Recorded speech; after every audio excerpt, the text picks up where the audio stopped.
This week's The Rahman Experience is brought to you by Al Salam Gift Shop, the gift shop that has the best selection of oils, body sprays, shea butter, and other unique items. You can find them online at masjidsalam.com, MASJIDSALAAM.com. PMP Nutrition and Supplements. It's the spot to get your body in tip-top shape for the summer and for life. PMPnutrition.com. The Jacksonville Free Press, providing quality urban news for more than 30 years. And Edward Waters College, Florida's oldest private college. Edward Waters College, preserving history, promising futures. Welcome to one of the hottest podcasts in America. It's the Rahman Experience. The Rahman Experience. It's a brand new experience, a brand new time, a brand new way to do it. And yeah, it's all mine. I'm the one telling stories you thought couldn't be told. I'm the one that bring you in when you shaking from the cold. I'm the one always out front, yeah, trying something new. I'm the one that's gonna deliver when they ask what it do. Politics, entertainment, a science for the news. Keeping you on the level with the stuff you can use. DJ Kids on the beat, and Ross got the track. It's the Rahman Experience. You know that's where it's at.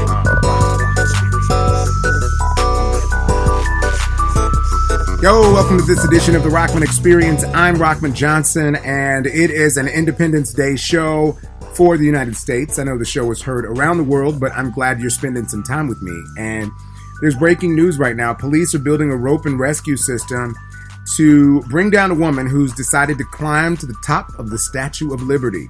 Now, supposedly, what we're hearing is this protester has climbed the Statue of Liberty and forced an evacuation of the island around it.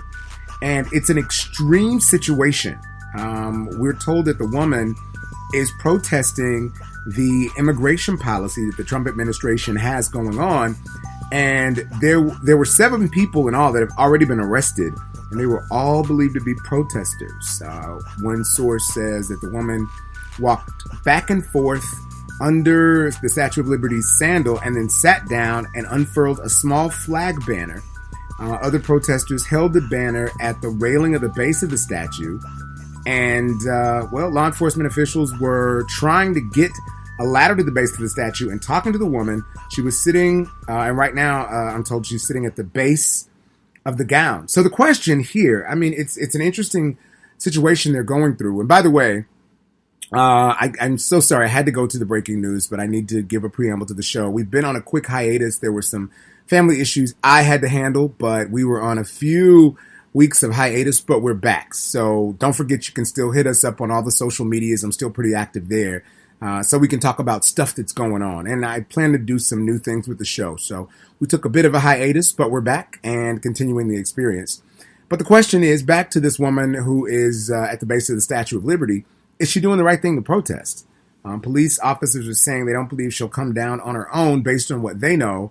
And, the person's still there. That island has been evacuated. And one of the reasons being is because no one really knows what the woman has. They don't know if she has explosive devices or any of those things, maybe chemicals, and they want to keep everyone safe. And as you know, if you've ever been to New York during this time of year, the Statue of Liberty is a pretty hot tourist attraction. Everybody's there trying to go to the Statue of Liberty and check it out. And some who haven't seen it or want to do it again, they want to check it out. So this is a really interesting story. But is this woman doing the right thing to protest? I mean, this is kind of crazy, right? That she is on the statue protesting, but still there's information that we don't know how many kids were even removed from their families. And let's talk about what I'm talking about is, for those that don't know, the Trump administration had a policy saying that if anyone was coming across the border and they had kids, the kids and the parents would be separated. And right now, we really don't know how many kids and parents. Some of the rumors say thousands. We don't know how many kids and parents have been separated. So then, there's more to the story. It progresses. And what we find out is that even with the separation that has gone on, according to the Immigration and Customs Enforcement, they're saying they don't know how many parents and kids they separated. So really, they don't even know what's going on themselves.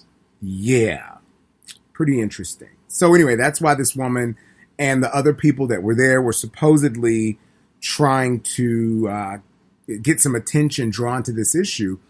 But it could have done more harm than good, because now we're focusing on people who the resources that we really need to be putting toward finding out where these kids are and getting them back with their families. Not that they're the same resources, but they're now pushed into New York Harbor, right?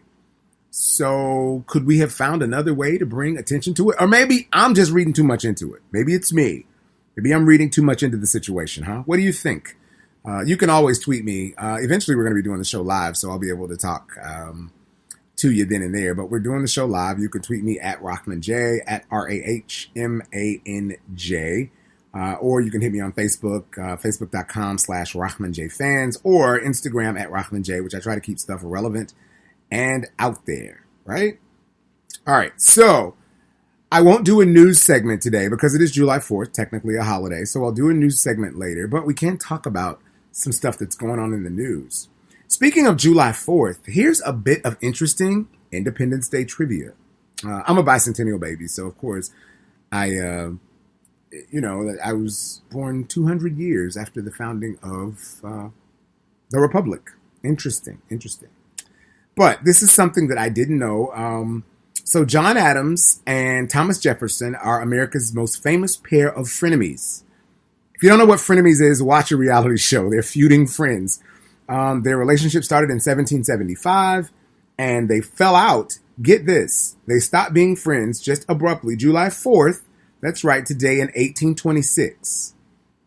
And they stopped being friends because these two ex-presidents died within hours of each other on the 50th anniversary of the Declaration of Independence. Now, this is interesting. Historians are saying that John Adams' last words were, "Thomas Jefferson survives." That's what he supposedly muttered in his dying breaths before typhoid fever took him out. That's how he died. But what he didn't know was that Thomas Jefferson had actually died several hours earlier, so his proclamation was not correct. Now, whether or not John Adams' mention of Thomas Jefferson arose out of spite, bitterness, love, or camaraderie, no one will ever know, but they held each other in respect and contempt, and they had an on-again, off-again friendship relationship for 50 years. It's very interesting. A lot of people saw that both of them dying on July 4th was a sign of some kind of divine intervention because their intertwined deaths and the birth of America kind of wound everything together. So there's a book that I had a little bit of reading in, Gordon Wood's book, Friends Divided, John Adams and Thomas Jefferson. They focused on their volatile relationship. And the friendship began in the early days of the U.S., but they differed in political views, but they found a way to become friends. Adams wanted a strong central government. Jefferson wanted states' rights. And there is the issue that moved them away from each other, which is pretty sad because, it would have been good to know you had a good friend that, kind of rode for you, regardless of that. So anyway, there was a deep respect. But I just thought it was a little bit of Independence Day trivia, knowing that these two guys who were really cool with each other really weren't that cool. Yeah. In the end, we'll never know exactly where they stood or what John Adams was thinking, but it's clear that Thomas Jefferson was on his mind until he died. And a month later, Daniel Webster delivered a joint eulogy in commemoration of the 4th of July and of these two. He said, it's a great day of national jubilee and a public hour of rejoicing, echoing voices of thanksgiving, especially for these two public figures. They took their flight together to the world of spirits. I thought that was pretty cool. So just a little bit of interesting information about the founding of the Republic. I like to talk about what's happening and what's going on around the world. New TV shows on deck. A new show this season, and then season 2 of an older show. And I'll get back to the news because there are a couple other things I want to chat about. But a buddy of mine, my friend Nico, which I hope to have him on the Rahman Experience very soon, is starring this season on Claws. Yeah, it's one of my guilty pleasures. Now, I will tell you, when I found out that Nico and a few other people that I know, like Niecy Nash and Karuchi Tran, and who else is on there? Harold Perrineau, which I think is just a phenomenal actor and brings so much to the table. And, of course, Sheryl Lee Ralph, who plays a brilliant Mathilde, and Jimmy Jean-Louis, all of these wonderful, wonderful this cast of greatness. As much as I wanted to see it and as great as they were, I'm like, what the heck am I going to watch about a show? Why am I going to get into a show about a nail salon? Little did I know when I watched the show how amazing and epic it was. I'm serious. If you haven't watched it, Claws comes on TNT. It is probably one of the best shows out there. I watched the entire season 1. Season 2 has gripped me. And let me tell you, I think the interesting part of it, like Harold Perrineau plays this autistic guy, and he brings such realism. And for those of you who don't know who Harold Perrineau is, you may remember him from the show Oz. He played the guy that was the conscience, the kind of narrator for Oz. And so you saw those brilliant monologues he brought each episode of Oz. But watching him as this autistic man and knowing that he's not autistic, but he's finding the reality of this role is simply stunning. So I am excited about it. I'm excited for my friend Nico and to see Shirley Ralph working and Niecy Nash, of course, the Diva of Divas, and Karuchi and all of these other wonderful performers, to see them coming together and to see such a diverse cast. I mean, you have women. It's a predominantly female cast. You have a lesbian character. You have a lot of characters that are just not normal that we would see in the mainstream, but really they are still a part of the fabric of America. So I think they did a really good job. I think the casting group did a good job in casting the show, and I look to see more of it. I think Claws is something that we have not seen before, and it's so gritty and real. I think with Shonda Rhimes shows, even though they're real and they're sensational, Shondaland deals with a lot of people that are, I don't know, like upper class, lots of money. Think of the doctors on Grey's Anatomy. Think of Olivia Pope and the money she was born into on Scandal. Think of even as ratchet as she can be, Annalise Keating on How to Get Away with Murder. And now, what's the new one? I can't think of it. Is it Caught, Catched, Captured, Cat, something, whatever it is. It's about the chick that fell in love with the guy that was a mob boss. He was like a grifter. But anyway, all those shows, everybody was kind of upscale, kind of nice, kind of dynasty-ish. Not all the way, kind of. Well, you don't have that in Claws. It's gritty. I mean, you got like a ratty van, and it's all about chicks doing fingernails. Yeah. And I never thought I would find chicks doing fingernails as interesting as I have, but it is pretty darn interesting. So I'm excited to see what they bring about for that show. Yeah. So let me know what you think. I think Claws is going to be pretty good, and I'm working to get Nico on the show sooner than later. The other TV show that's interesting, and because of the subject matter and because of the fact that it is such a tough subject, so to speak, the show is Pose. Pose is on the FX network, and Pose is about the gay subculture of the ball scene of New York in the 1980s and early 90s. And initially when I saw it, I thought some of it was bad acting. I saw the pilot. I was looking during some of the pilots on some of the shows, and I saw it, and I'm like, okay, all right, this is a little too much. This is a little too much. Bad acting, not good, whatever. And I watched another episode, and it was great. The storylines, they're talking about HIV. They're talking about gay rights back then and the discrimination in the LGBTQ community amongst each other, with African Americans and Puerto Ricans. And I mean, there's so many subtexts to this story. And I just think they've done a massively amazing job. I'm looking forward to more of it. Pose is good. Some things I cringe just a bit about, but what I see for sure is that, I mean, this is just, it's an amazing show. That's all I can say. If you haven't seen it, let's talk about it. I'm going to be doing call-ins real soon. So like I said, I'm working on doing the live shows, getting call-ins, doing all that stuff, and I want you to be a part of the experience. But if you haven't seen Pose, go check it out. Send me a tweet or a Facebook message or something. Let me know what you think, because I think talking about this show, it's what helps people. When we have shows like Claws and Pose and shows like that, I think one of the things that we deal with, that's why so many people that we're dealing with in our communities, they don't want to deal with each other. It's because they don't know how. They don't try. They simply put people into categories and boxes, and they push them to the side, and then it's done. And so we've got to look at things outside of ourselves. That's one of the things I teach when I'm teaching my students. Let's not just sit there and deal with what we see in front of us, but or what we like. Let's get outside of ourselves. Let's look around the back. Let's look on the side, and let's go and find somebody who doesn't worship like us, who doesn't look like us, who doesn't eat the same foods we do, and find something out about that individual. That helps you to be a better person. It puts you in a better place. It allows you to have something new and different and unique. And that's what it's all about. That's how we really change life and do some things to bring the future into a better focus for ourselves. All right.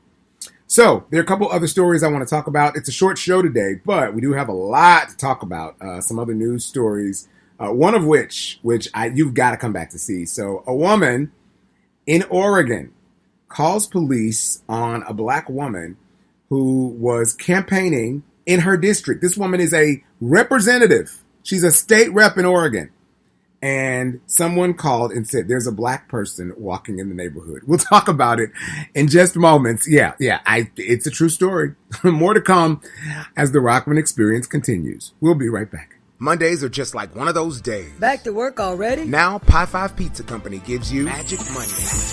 Just stop in and mention Magic Monday. And for a limited time only, for just $5.55. That's right, $5.55. Get your custom handcrafted pie just the way you like it. The toppings you want, more than 40. Your favorite crust. We've got 4, including gluten-free. And your pick of savory sauces. It's all for just $5.55 at participating locations only. Fun, fresh, fast, and sprinkled with a little bit of magic. It's Pie 5. Why was the basketball court all wet? Because the players kept dribbling on it. The dad joke. Corny, groan-worthy, but also one of the simplest ways to share a moment with your kids. What did the buffalo say when he dropped his son off at school? Bye, son. So take a moment to make your kid laugh, because dad jokes rule. Make your kid laugh today. Go to fatherhood.gov. Brought to you by the U.S. Department of Health and Human Services and the Ad Council. I'm a retired school psychologist, and helping people was my thing. After my stroke, when Meals on Wheels started, I was on the other end of the stick, so to speak. My name is Julius Gaines, creative writer, poet, photographer. 1 in 6 seniors faces the threat of hunger, and millions more live in isolation. Drop off a hot meal and say a quick hello. Volunteer for Meals on Wheels by donating your lunch break at americaletsdolunch.org. This message brought to you by Meals on Wheels America and the Ad Council. The Rahman Experience is back, and we continue. A woman calls police on a black state representative campaigning in Oregon. Quite funny, right? In Oregon. Yes, there are black people in Oregon. I know someone said that when I tweeted it once. But this person called the police on her while she was campaigning. She's Representative Janelle Bynum. She represents District 51 in Clackamas County. That's right, Clackamas County. She was campaigning, and someone called the police and said that she was spending too much time at houses in the area. I cannot make this up. They said she was spending too much time. Bynum is running for re-election in the fall, and she says that she takes notes each time she visits a community so she'll know what to do, and her constituents like her and they keep electing her. Interestingly enough, she usually puts notes in her cell phone, so she'll have those notes to go back and refresh with and talk to her team and get them to reach out. Well, the person said every time she comes by, I see her typing stuff in her cell phone. Too long, too much. That's what was said. And so, unfortunately, the police were called. However, this great deputy came out, talked to the representative, saw that she was walking door to door, campaigning in the community. They ended up taking a really cool selfie, and they all had a good laugh. Now, some people have said it was a non-African-American person. However, the police department has not released the race of the individual that called. But we know that there have been several issues like this in the past few weeks across the country. Think about the woman out in California who did the same thing. There was once, this one I didn't even know about, in Ohio, this 12-year-old kid had started a summer business, mowing lawns, and, he's 12. He's trying to get his money together, and he's mowing a lawn. Well, he accidentally mowed the wrong lawn. They called the police on him. Yeah, people said, he's mowing the wrong lawn.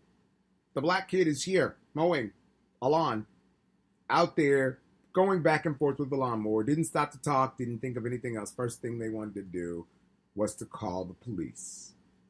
I know. I can't make it up, but it happens. It's true. Quite interesting. All right, on to politics. Rashida Tlaib, and it's Tlaib, I think it's Tlaib. Rashida Tlaib is running, and she could be the first Muslim American woman in Congress. That's right. We already know there is an African American guy in Congress, but Tlaib could be the first Muslim woman. Now, there are a crowded field of Democrats vying for a congressional seat that has not been open in more than 5 decades. But she believes she can do it. It's in Detroit, Southwest Detroit, Michigan's 13th congressional district. And she said that she believes she can do it. She's pushing into it. And the interesting thing that she said during her campaign, no one's asked her about religion. No one has asked the question, what does she do? And, although she doesn't run from it, she's kind of enlightened or she feels really light about her campaign because no one's really saying, hey, you're Muslim or is that or whatever.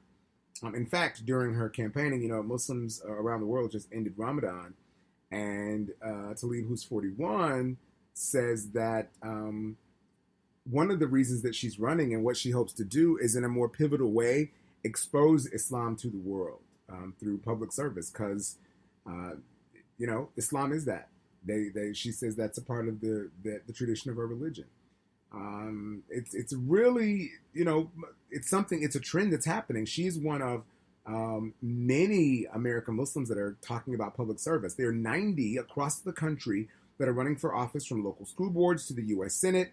And they are part of this new, what's called a blue wave of Democrats. And get this, 5 of these candidates, at least 5, are women. So things are changing, even though when we think they may be staying the same, things are changing. And not that I have an opinion on it, but I think it's good. Diversity is good. Why don't we want to have diversity? I saw someone typed, some person who was misguided about Muslims being in government would then mean we'd all have to be subject to Sharia law. Yep, I've seen it. Yeah. And my question again is what?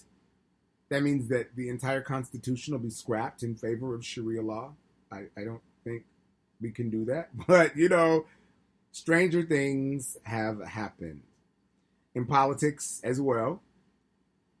A couple things. Michael Cohen, who was Trump's fixer-in-chief, who on his Twitter feed, guys, I love social media. On his Twitter feed, on his Twitter bio, it says that he was Trump's attorney. Well, he took it off. That's right. He had an interview with George Stephanopoulos from ABC, and we don't know all the specifics of it, but one thing we do know is that he took off the reference where it said personal attorney to President Donald J. Trump. It's not there. So that change on Twitter was not accompanied by a change on LinkedIn. It still says he's personal attorney to the president on LinkedIn, but his relationship with the president has taken a lot of heat lately. So we'll see where this goes. But he did say at one point that he'd take a bullet for the president. But now he says in this interview, my family's more important. So I wonder if, now that we know that Michael Cohen did actually make a payment to Stormy Daniels, will he flip? Will he say some stuff? Or does he have anything to say on the president that could potentially take him into a whole nother level, right? When I say him, I mean the president could expose some stuff that he really doesn't want exposed. And speaking of the president, we do know the president plans to run for re-election. He's already raising money to run for re-election for 2020.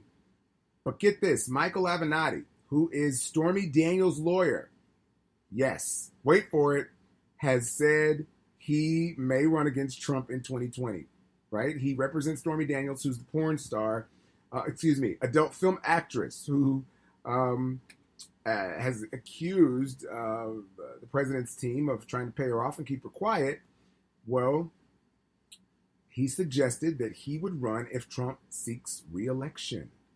And he does not believe that any other candidate would be able to successfully take on the president. Now, he followed up with another tweet saying to those that claim that only a traditional politician with experience can beat Trump, go back and look at the results from 2016.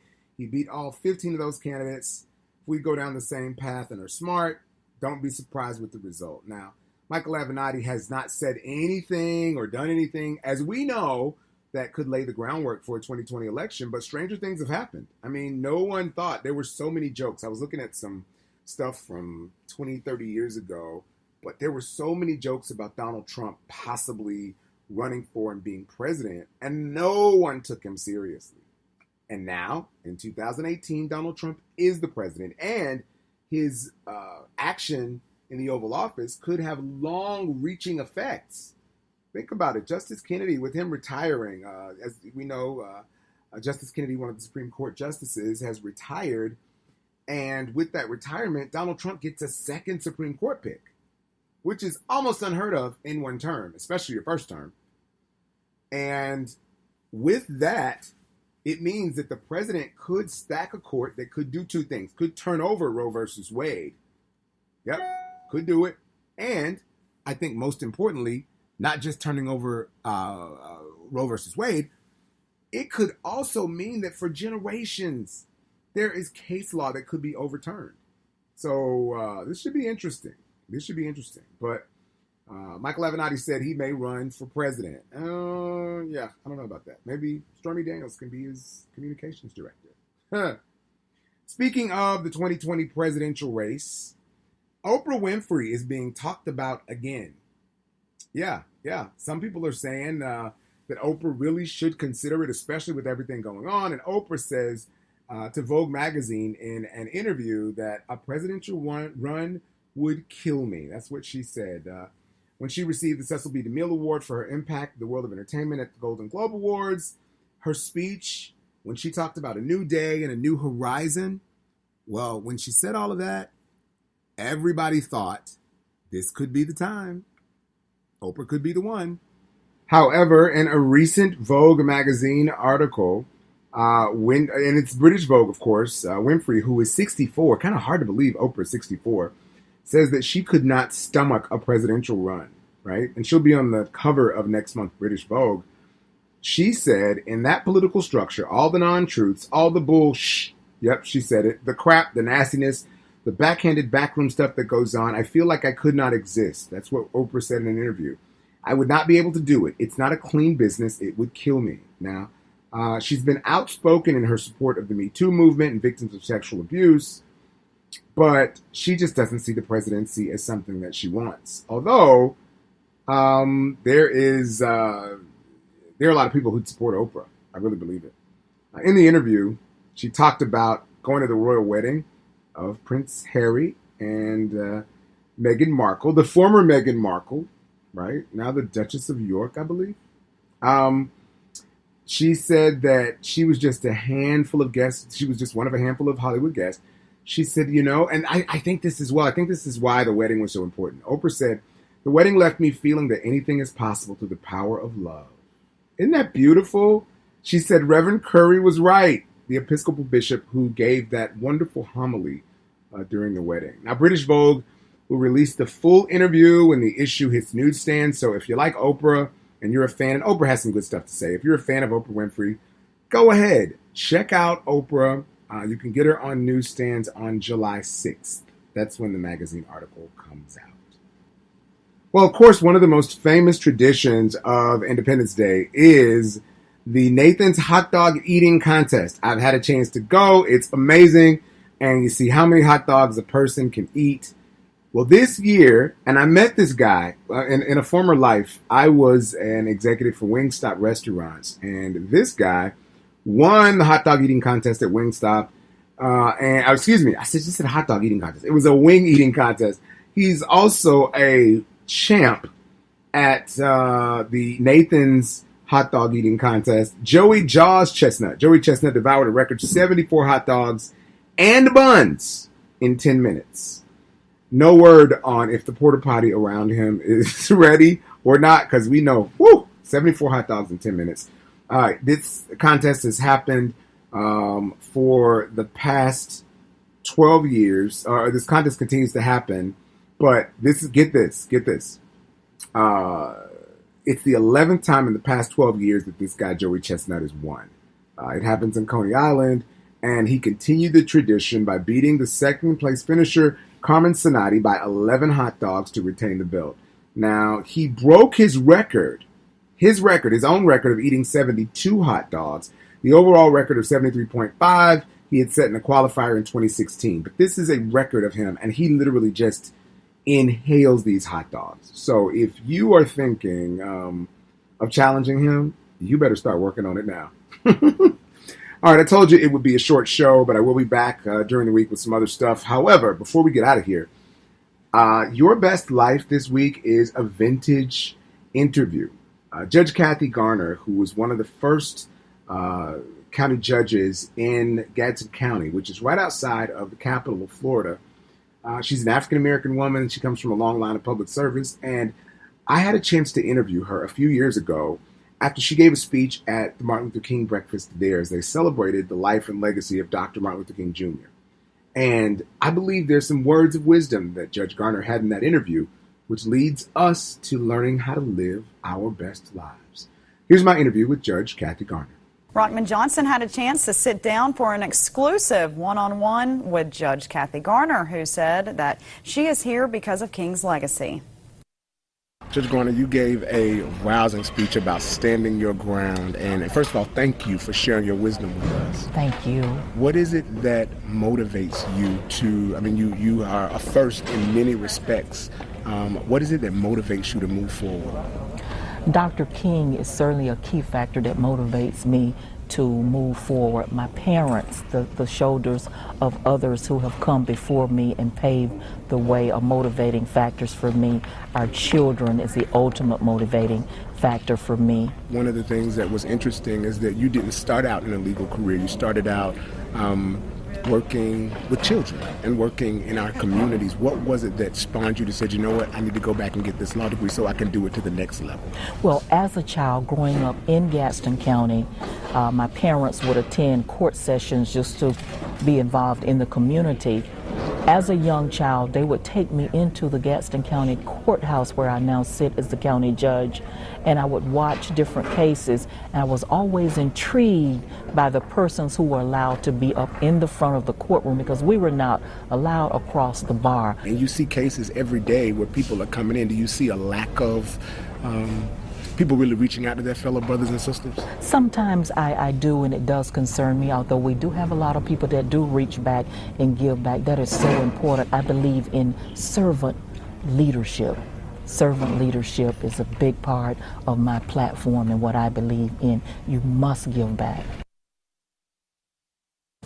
And give back she does. It was an honor to sit down with Judge Garner. She is just a dynamic woman. She was appointed to be judge in 2009 and then elected in 2012 with 57% of the vote. First African-American, first woman, only presiding judge in Gadsden County, and she continues to work hard, and she's from a legacy. Her dad was an elected official in Gadsden County years ago. What an inspiration. Yeah, she really was. Good to be with you. Great interview, by the way. Thank you. Thanks, Jade. That's right. The best lesson that could be taught, Judge Garner says, is through servant leadership, reaching back and helping someone else. And remember, she wasn't a judge when she started out. She became a judge because she saw became a lawyer rather, which led to being a judge because she saw the necessity of need. Sometimes when you feel that need and see that you can feel the need, go after it, do it. I don't care when or where it is, go after it and provide that. And everything that you need will be given back to you. That is another key to living your best life. Thanks, Judge Garner. I really enjoyed that interview. Well, that means another Rahman Experience is to a close, but I appreciate all that you are and all you're doing. Remember, you can call me at 540-RAHMAN-7. That's 540-RAHMAN-7. Leave a message. Your voicemail just might appear on the show. Eventually, we'll have you on live, so we're still working on that. Plus, you can also catch me on social media at Facebook. That's facebook.com/RahmanJFans, or on Instagram and Twitter at RAHMANJ. Special thanks to our producers, Hayden Cummings, who keeps things rolling and is my personal assistant. Thanks so much, Hayden, to Tobias Green, Tara Humphreys, and the entire Edward Waters crew. Thank you guys for doing what you do to make this work. And remember, don't take no from somebody who does not have the authority to tell you yes. Know that I love you. I'll see you next week as the Rahman Experience continues. It's a brand new experience, a brand new time, a brand new way to do it. Hey, yeah, it's all mine. I'm the one telling stories you thought couldn't be told. I'm the one that bring you in your shaking from the cold. I'm the one always out front, yeah, trying something new. I'm the one that's gonna deliver when they ask what it do. Politics, entertainment, and science, Waterloo. Keeping you on the level with the stuff you can use. DJ Kids on the beat, and Ross got the track. It's the Rahman Experience, you know that's where it's at.